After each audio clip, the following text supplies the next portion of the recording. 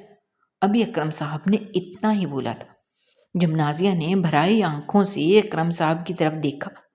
اسے امید تھی کہ اکرم صاحب کبھی نہ کبھی تو اس بات کا طعنہ ضرور دیں گے، مگر اتنی جلدی اسے اس بات کا اندازہ نہیں تھا۔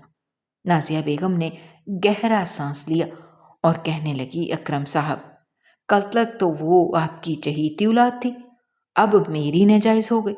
خیر کوئی بات نہیں، آپ فکر مت کریں، دیور جی سب کچھ جانتے ہیں، اور یہ حقیقت وہ اب سے نہیں تب سے جانتے ہیں جب سے میں اس گھر میں آئی ہوں۔ میں جانتی تھی کہ کبھی نہ کبھی تو آپ مجھے اس بات کا طعنہ ضرور دیں گے، اس لیے دیور جی کو میں نے اپنے اعتماد میں لے کر ان سے ساری بات کہہ دی۔ مجھے تو ابھی یہ بھی شک پڑنے لگا ہے کہ آپ دونوں بھائی بھی اپنی اماں کی ہی اولاد ہیں یا آپ بھی ان کی۔ اتنا کہہ کر نازیہ بیگم چپ ہوئی تھی کہ اکرم صاحب کے غصے سے انگارے چلنے لگے تھے۔ یہ کیا بات کر رہی ہو؟ تمہیں اندازہ بھی ہے کہ تم کیا کہہ رہی ہو؟ کیوں اکرم صاحب، اپنی باتوں پر اتنا غصہ کیوں آ رہا ہے جتنا میری باتوں پر آپ کو آ رہا ہے؟ بہرحال جس کی بیٹی ہے اسے کوئی تکلیف نہیں، اور جس کی ناجائز اولاد ہے اسے کوئی مسئلہ نہیں، تو آپ کو اندر پڑنے کی ضرورت بھی نہیں ہے۔ اکرم صاحب تو آج نازیہ کے رنگ ڈھنگ دیکھ کر ہی پریشان ہو گئے تھے۔ نازیہ آج سے پہلے کبھی کسی کے ساتھ ایسے نہیں بولی تھی۔ اکرم صاحب کی تو وہ بہت عزت کرتی تھی، لیکن اب اس کی باتیں سن کر اکرم صاحب کو بہت حیرت ہو رہی تھی۔ اکرم صاحب نے کبھی سوچا نہیں تھا کہ نازیہ بیگم ان کے سامنے ایسے زبان چلائیں گی، اس لیے وہ بار بار آگ بگولا ہو رہے تھے۔ بس بہت ہو گیا نازیہ، اب میں تمہاری ایک نہیں سنوں گا۔ میں تمہارے بیٹے سے اپنی بھتیجی کی شادی ہرگز نہیں ہونے دوں گا۔ نازیہ بیگم طنزیہ مسکراتے ہوئے اکرم صاحب کو دیکھنے لگی اور کہنے لگی، کیا واقعی آپ کو یہ لگتا ہے کہ آپ اس مرتبہ اپنے مقصد میں کامیاب ہو جائیں گے؟ تو یہ آپ کی صرف خام خیالی ہے اور کچھ نہیں۔ میں آپ کو ہمیشہ کی طرح آپ کے مقصد میں کامیاب نہیں ہونے دوں گی۔ آپ نے پہلے میرا بیٹا مجھ سے چھین لیا، وہ تو میری ناجائز اولاد تھی نا، تو پھر آپ نے کس طرح اس پہ اپنا اتنا وقت لگا دیا؟ 10 سال کا عرصہ آپ نے میرے بیٹے کے لیے وقف کیا، اور اب آپ اسے ناجائز کہہ رہے ہیں۔ آپ ہی بتا دیں کہ آخر میں ایسا کیا کروں کہ مجھے سمجھ آ جائے کہ آپ نے وہ 10 سال میری ناجائز اولاد پر کیوں لگا دیے۔ میں آپ کا مقصد سمجھ نہیں پائی، لیکن کوئی بات نہیں، وقت رہتا ہے سب کچھ ٹھیک ہو جائے گا۔ میری ناجائز اولاد میری جائز تو نہیں بن سکتی، مگر میں آپ سے وعدہ کرتی ہوں کہ اس کی زندگی میں جتنے بھی آپ نے کانٹے بکھیرے ہیں میں ان سب کو پھول کر دوں گی۔ اس کی زندگی میں ایسی لڑکی لے کر آؤں گی جو اس کو دنیا اور آخرت کی خوشیاں دے دے گی۔ پھر اس روز آپ منہ کے بل گریں گے۔ آپ نے اچھائی کا مکوٹا اپنے چہرے پر چڑھا کر جو مجھ سے بدلہ لینے کی کوشش کی ہے وہ سب رائیگاں چلی جائے گی، اور پھر اس روز اکرم صاحب میں آپ سے پوچھوں گی کہ اب آپ کا کیا خیال ہے، اگلی چال اب آپ کیا چلیں گے؟ کاش اس روز ہی آپ نے مجھے ٹھکرا دیا ہوتا اور مجھے گھر واپس بھیج دیتے، کم از کم میری اولاد کے ساتھ یہ سلوک نہ کرتے۔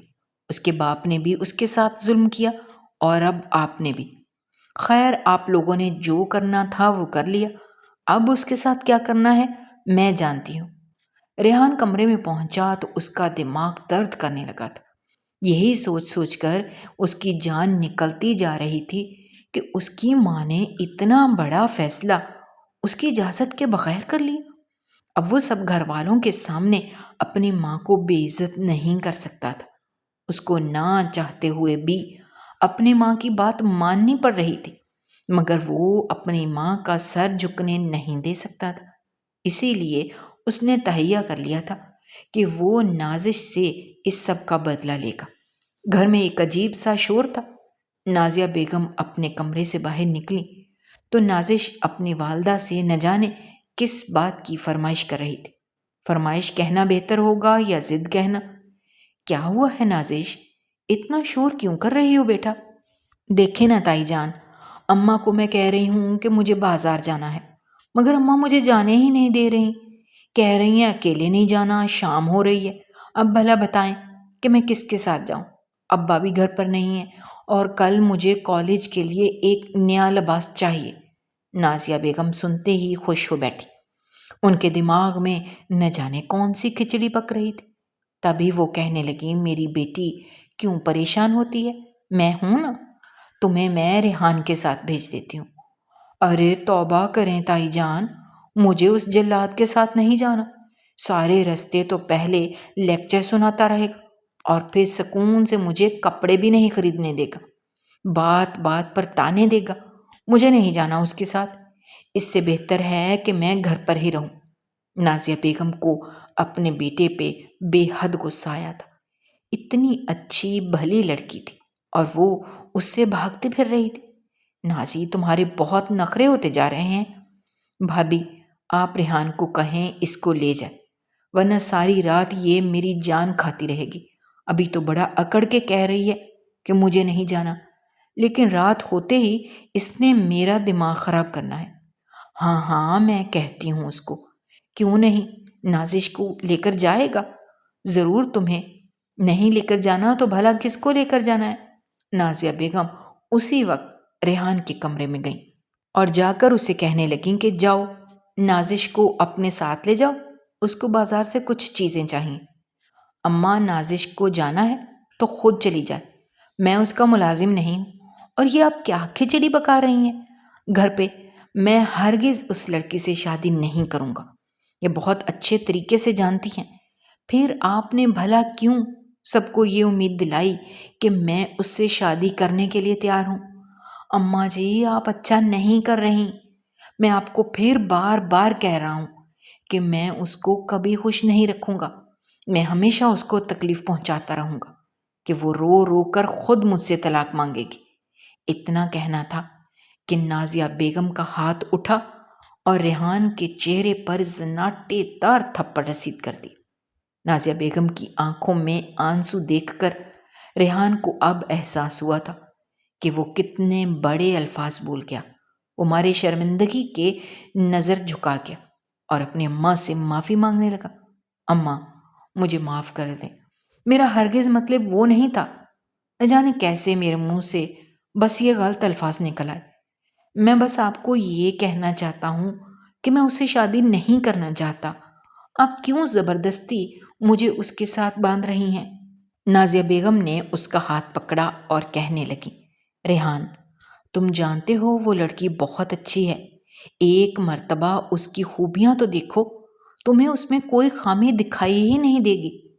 ریحان نے لمبا سانس کھینچا اور دل ہی دل میں سوچا کہ اپنی ماں کو سمجھانا بہت مشکل کام ہے۔ اسی لیے وہ دل ہی دل میں نازش کو سبق سکھانے کا سوچ کر اپنی ماں سے کہنے لگا، ٹھیک ہے، میں نازش کو لے کر بازار جا رہا ہوں، اگر کچھ چاہیے تو مجھے بتا دیجیے گا، میں لیتا آؤں گا۔ نازیہ بیگم ریحان کی بات پہ مسکرانے لگی۔ وہ اپنے بیٹے کو جانتی تھی، وہ ایسا ہی تھا، اوپر سے جتنا مرضی سخت ہو، اندر سے نرم دل انسان تھا۔ گاڑی میں اس وقت بہت خاموشی تھی، جیسے طوفان سے پہلے کی خاموشی ہوتی ہے۔ گاؤں سے شہر جاتے ہوئے ایک راستہ جو بہت سنسان تھا، اس وقت گاڑی اسی راستے پر رواں دواں تھی۔ نازش ایک نظر ریحان کو دیکھ لیتی اور پھر ایک نظر سامنے شیشے میں، جہاں پر سنسان راستہ دکھائی دے رہا تھا، ہر طرف اندھیرا چھا رہا تھا۔ تبھی اچانک ایک جھٹکے سے گاڑی رکی اور ریحان نے نازش کی طرف دیکھا۔ نازش نے بھی سوالیہ نظروں سے ریحان کی طرف دیکھا تو ریحان کہنے لگا، تمہاری عقل اب ٹھکانے آئے گی، اترو گاڑی سے۔ ریحان نے گاڑی ایک سنسان سڑک پر روکی اور نازش کو گاڑی سے باہر نکال دیا۔ آپ کا دماغ تو ٹھیک ہے، آپ گھر سے مجھے اپنے ساتھ لے کر آئے ہیں اور اب یہاں پر آپ مجھے اتنی سنسان جگہ پر اتار رہے ہیں۔ میں ہرگز یہاں نہیں اتروں گی، اترنا تو تمہیں پڑے گا، کیونکہ میں مزید اب تمہیں اپنے ساتھ نہیں لے کر چل سکتا۔ مگر آپ مجھے اپنے ساتھ لے کر چل نہیں سکتے تھے تو گھر سے لے کر نکلے ہی کیوں تھے؟ اب میں یہاں سے کیسے گھر واپس جاؤں گی؟ دیکھو بی بی، یہ میرا مسئلہ نہیں ہے، بہت شوق تھا نا تمہیں میرے ساتھ آنے کا، تو اب بھگتو اور اترو فوری طور پر میری گاڑی سے۔ ریحان نے زبردستی نازش کو اپنی گاڑی سے اتار دیا۔ وہ صرف اسے ڈرانا چاہتا تھا، مگر وہ نہیں جانتا تھا کہ مستقبل میں اس کے لیے کیا کیا امتحان آنے والے ہیں۔ اس کی یہ چھوٹی سی غلطی اس کے لیے کتنا بڑا روگ بننے والی ہے۔ نازش پہلی مرتبہ گھبرا رہی تھی، مگر اس نے اپنے چہرے سے واضح نہیں ہونے دیا اور خاموشی سے اتر گئی۔ اسے اپنی کزن نازش سے شدید چڑ تھی، کیونکہ وہ گاؤں کی باقی لڑکیوں کی طرح ڈرپوک نہیں تھی، نہ ہی کسی کے آگے جھکتی تھی۔ نازش کمر پر ہاتھ رکھے غور سے گاڑی کو دیکھ رہی تھی جو واپسی کے لیے مڑ رہی تھی۔ نازش نے لمبا سانس کھینچا۔ ہر طرف رات ہو چکی تھی، رات کے اندھیرے ہر طرف چھائے ہوئے تھے۔ ریحان نازش کو چھوڑ وہ گاڑی آگے لے گیا۔ وہ سوچ رہا تھا کہ نازش اب گھبرا گئی ہوگی، وہ صرف اس کے ساتھ مذاق کر رہا تھا۔ اس کو تنگ کرنے کے لیے دل میں سوچتے ہوئے اور خوش ہوتے ہوئے اس نے گاڑی واپس نازش کی طرف موڑی اور کچھ دیر بعد واپس گاڑی اسی جگہ پر لے گیا۔ پر اب وہاں نازش نہیں تھی۔ یہ لڑکی کہاں چلی گئی؟ بہت ہی ڈھیٹ ہے۔ مجھے لگا تھا کہ یہاں پر کھڑی ہو کر انتظار کر رہی ہوگی، یا رو رہی ہوگی، یا پریشان ہوگی، لیکن نہ جانے اس میں اتنا کانفیڈنس آیا کہاں سے ہے۔ لڑکیاں ہوتی ہیں ڈرپوک سی، مگر یہ تو مجال ہے کسی سے ڈر جائے۔ پہلی مرتبہ ریحان نازش سے امپریس ہوا تھا۔ وہ ماتھا مسلتا ہوا گاڑی سے نکلا تو گاڑی کے سامنے ہی نازش کی چیزوں کو دیکھ کر اس کے رونگٹے کھڑے ہو گئے۔ نازش وہاں نہیں تھی، جبکہ نازش کا دوپٹہ اور چپل وہیں زمین پر پڑی تھی۔ یہ دیکھ کر ریحان نے ان چیزوں کو اٹھایا اور ریحان اسے پاگلوں کی طرح ڈھونڈنے لگا، مگر نازش کا کوئی پتہ نہیں چل رہا تھا۔ وہ بھاگتا ہوا جنگل کے درمیان میں چلا گیا جو سڑک کے دونوں طرف تھے۔ جب نازش کی چیخ سنی، ریحان سب کچھ وہاں پہ چھوڑے نازش کی چیخ کے آواز کے پیچھے چلا گیا۔ دو لڑکے اس کی عزت لوٹنے کی کوشش کر رہے تھے۔ ریحان کا تو میٹر گھوم گیا، اس کا غصہ سوا نیزے پر تھا۔ ریحان نے ان کو مارا اور وہاں سے بھگا دیا۔ نازش ایک درخت کے ساتھ لگے زور زور سے چیخ رہی تھی، شاید ابھی بھی وہ اپنے ہوش میں نہیں تھی، تبھی ایسی حرکتیں کر رہی تھی۔ ریحان جلدی سے آگے بڑھا اور خوف سے چیختی نازش کو سینے میں بھینچ لیا۔ نہیں نہیں، میرے پاس مت آؤ، مجھ سے دور رہو، مجھے ہاتھ مت لگاؤ، خدا کے لیے مجھے چھوڑ دو۔ ریحان ریحان، مجھے بچاؤ ریحان۔ ریحان اس کی باتیں سن کر اب احساس ہوا تھا کہ وہ نہ جانے کب سے ریحان کو پکار رہی تھی۔ کاش اس وقت ریحان اس کے پاس ہوتا۔ نازش ریحان کے سینے سے لگی ابھی بھی چیخ رہی تھی، چلا رہی تھی۔ ریحان نے بہت کوشش کی کہ اس کو پرسکون کر سکے، مگر ریحان کی کوششوں کے باوجود نازش اپنے ہوش میں نہیں آ رہی تھی۔ پہلی بار نازش کو خوفزدہ دیکھ کر اسے احساس ہوا تھا کہ وہ معصوم لڑکی تو واقعی بہت خوبصورت اور معصوم ہے، وہ ڈرپوک بھی ہے۔ آج پہلی مرتبہ اس کو ڈرتا دیکھ کر ریحان کے ہوش اڑ گئے تھے۔ اب اسے سمجھ آئی تھی کہ جو اس نے مٹوکا اپنے چہرے پر لگایا ہوا تھا وہ کتنا خوبصورت تھا۔ یہ ڈری سہمی نازش تو ریحان کو بھی اچھی نہیں لگ رہی تھی۔ نازش، میں تمہارے پاس ہوں، خاموش ہو جاؤ، کچھ نہیں ہوا، میں نے ان کو بھگا دیا ہے، تم بالکل ٹھیک ہو۔ نازش، میری طرف دیکھو۔ ریحان اس کو بازوؤں سے جھنجھوڑتا ہوا اپنی طرف اس کا دھیان بٹانے کی کوشش کر رہا تھا، مگر وہ ایک دم بے ہوش ہو کر ریحان کے بازو میں جھول گئی۔ ریحان نے جلدی سے اس کو اپنے گود میں اٹھایا اور گاڑی میں لٹا دیا۔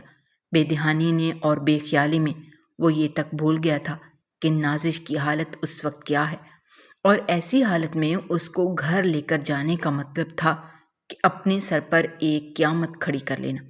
نازش کے پاس نہ تو اس وقت اس کا دوپٹہ تھا اور نہ ہی جوتا، اور اس پر نازش کے کپڑے جگہ جگہ سے پھٹے ہوئے تھے۔ ناخنوں کے نشان اس کے وجود پر تھے، اس کے چہرے پر بھی نیل کے نشان تھے جو اس نے خود کو بچانے کی خاطر اپنے وجود پر لے لیے تھے۔ ریحان اس کو اپنے ساتھ گھر لے کر پہنچا تو حویلی میں ایک عجیب سا طوفان برپا ہو گیا۔ حویلی کی اکلوتی لڑکی کے ساتھ زیادتی کرنے کی کوشش کی گئی تھی۔ سب کی نظر خود بخود ریحان پر چلی گئی۔ نازیہ بیگم چہرے پر ہاتھ رکھے ریحان کو دیکھ رہی تھی اور پھر آگے آ کر اس کے چہرے پر نہ جانے کتنے ہی تھپڑ رسید کر دی۔ میں نہیں جانتی تھی کہ تم اپنے بدلے کی آگ میں اتنا گر جاؤ گے کہ کسی لڑکی کی عزت کی بھی پرواہ نہیں کرو گے۔ میں نے تمہیں یہ سب تو نہیں سکھایا، اور مجھے یقین ہے کہ اکرم صاحب نے بھی تمہیں یہ سب کچھ نہیں سکھایا ہوگا۔ بے شک وہ جتنے مرضی برے انسان ہوں، مگر اتنی گھٹیا حرکت تو وہ بھی نہیں کر سکتے۔ ریحان، آخر نکلے تو تم اپنے باپ کے ہی نا۔ جو تمہارے باپ نے میرے ساتھ کیا وہی تم نے کسی اور کی بیٹی کے ساتھ کر دیا۔ آج مجھے افسوس ہو رہا ہے کہ میں ایک سانپ کو اپنے آنگن میں پالتی رہی، یہ سوچے سمجھے بغیر کہ تم جس کا خون ہو آخر رہو گے تو اس کے ہی۔ نازیہ، خاموش ہو جاؤ، بھابھی ایک ایسی بات کر رہی ہیں، آپ چپ ہو جائیں، اس سے پوچھیں تو صحیح کہ آخر ہوا کیا ہے۔ ریحان ناسمجھی میں اپنی ماں کی طرف دیکھ رہا تھا۔ وہ ابھی تک اپنی ماں کی باتوں کو سمجھ نہیں پایا تھا کہ آخر اس کی ماں کیا کہنا چاہ رہی ہے۔ اکرم صاحب نے بھی پہلی مرتبہ غصے سے نازیہ بیگم کو روکا تھا۔ نہ جانے کیوں ان کو بھی یہ بات اچھی نہیں لگی تھی کہ وہ ریحان کو ایسے سب کے سامنے بے عزت کریں یا اس کی حقیقت سب کے سامنے ایسے کھول دیں۔ بے شک پورا خاندان اس حقیقت کو جانتا تھا، مگر پھر بھی اکرم صاحب کو یہ بات ہرگز گوارا نہ تھی۔ اکرم صاحب نے نازیہ بیگم کو ٹوکا تو ریحان نے نازیہ بیگم کے پاس جا کر سوالوں کی بوچھاڑ کر دی۔ اماں، کیا مطلب ہے آپ کی بات کا؟ میں کس کا بیٹا ہوں؟ آج آپ نے یہ بات پہلی مرتبہ مجھ سے کہی ہے، آج سے پہلے تو کبھی آپ نے اس بات کا ذکر نہیں کیا۔ کیا میں جان سکتا ہوں کہ میں کس کی اولاد ہوں؟ اور آپ کی بات کا مطلب کیا تھا؟ آپ کی باتوں سے اتنا تو محسوس ہو چکا ہے کہ میں ابا کی اولاد نہیں ہوں، لیکن حقیقت کیا ہے یہ آپ مجھے بتائیں گی۔ نازیہ بیگم کو بھی اپنی جلد بازی پر افسوس ہو رہا تھا۔ انہوں نے کبھی نہیں سوچا تھا کہ وہ اس طرح ریحان کو تانا دیں گی، مگر حالات ہی ایسے کھڑے ہو گئے تھے کہ نازیہ بیگم کو نہ چاہتے ہوئے بھی ریحان کو تانا دینا پڑا۔ نازیہ بیگم نے اپنی آنکھوں سے آنسو صاف کیے اور کہا کہ اس کی جو حالت ہے یہ کس نے کی ہے؟ پہلے مجھے اس بات کا جواب دو۔ تبھی ریحان کہنے لگا کہ میں ہرگز آپ کو کچھ نہیں بتاؤں گا جب تک آپ مجھے حقیقت نہیں بتا دیتی کہ آخر میں کس کا بیٹا ہوں۔ اکرم صاحب نے ریحان کو بہت سمجھانے کی کوشش کی، مگر اس کی ایک ہی ضد تھی کہ جب تک مجھے حقیقت نہیں پتہ چل جائے گی میں خاموش نہیں بیٹھوں گا۔ نازیہ بیگم نے لمبا سانس کھینچا اور پھر آہستہ آہستہ ریحان کو سب حقیقت بتا دی۔ ریحان کو تو یقین ہی نہیں آ رہا تھا کہ وہ اس دنیا پر جتنے غرور اور تکبر سے رہ رہا تھا وہ تو سب مٹی میں مل چکا تھا۔ وہ تکبر اور غرور تو خاک ہو گیا تھا۔ ریحان کی آنکھوں سے آنسو بہہ رہے تھے۔ اسے سمجھ نہیں آ رہا تھا کہ اس اتنے بڑے محل میں بھی گھٹن کیوں محسوس ہو رہی ہے۔ اس کا دل چاہ رہا تھا کہ زمین ابھی کے ابھی کھلے اور وہ اس میں سما جائے۔ کیا وہ اس دنیا میں رہنے کے بھی لائق نہیں تھا؟ اتنے سال اس نے اس دنیا پہ گزار دیے یہ سوچے سمجھے بغیر کہ وہ جائز بھی ہے یا ناجائز ہے۔ وہ تو اس دنیا میں رہنے کے قابل ہی نہیں تھا، پھر بھلا وہ کیوں اتنا عرصہ اس دنیا پہ رہا؟ اماں، آپ کو مجھے بہت پہلے یہ حقیقت بتا دینی چاہیے تھی۔ کم از کم میں اس دنیا سے جلدی چھٹکارا حاصل کر لیتا۔ میں کس طرح سب کا سامنا کروں گا؟ آپ نے کبھی یہ کیوں نہیں سوچا کہ یہ دنیا میرے لیے گالی بن جائے گی؟ ہر کوئی مجھے بری نظر سے دیکھے گا، میں تو انسان کہلانے کے بھی لائق نہیں رہوں گا۔ پھر آپ کیوں مجھ سے جھوٹ بولتی رہیں کہ میں اکرم صاحب کا بیٹا ہوں؟ نازیہ بیگم کی آنکھوں سے آنسو بہہ رہے تھے، مگر اس وقت وہ کچھ کہہ نہیں سکتی تھیں، کیونکہ ان کے پاس کچھ کہنے کے لیے نہیں تھا۔ وہ تو خاموش تھیں، بالکل خاموش۔ وقت اور حالات نے انہیں بالکل خاموش کر دیا تھا۔ وہ تو اپنے بیٹے تک کو اتنا نہیں کہہ پائیں کہ اس کی ماں اس کے ساتھ ہے۔ ریحان نے ایک آخری نگاہ اد کھلی آنکھوں سے ریحان کو دیکھتی نازش پہ ڈالی تھی، اور پھر اپنی آنکھوں سے آنسو صاف کرتے ہوئے حویلی سے باہر نکلتا چلا گیا تھا۔ نازیہ بیگم بھی اپنی جگہ پر بیٹھتی چلی گئی تھی۔ پورا گھر چند سیکنڈ میں بکھر گیا تھا۔ نازیہ بیگم نے اپنے دیور کے سامنے اپنے ہاتھ جوڑے اور ریحان کی طرف سے معافی مانگنے لگی۔ چھوٹے بھائی، میں آپ سے ریحان کی طرف سے معافی مانگتی ہوں۔ میں نہیں جانتی تھی کہ اتنے سالوں کی تربیت کے باوجود وہ اپنے باپ جیسا ہی نکلے گا۔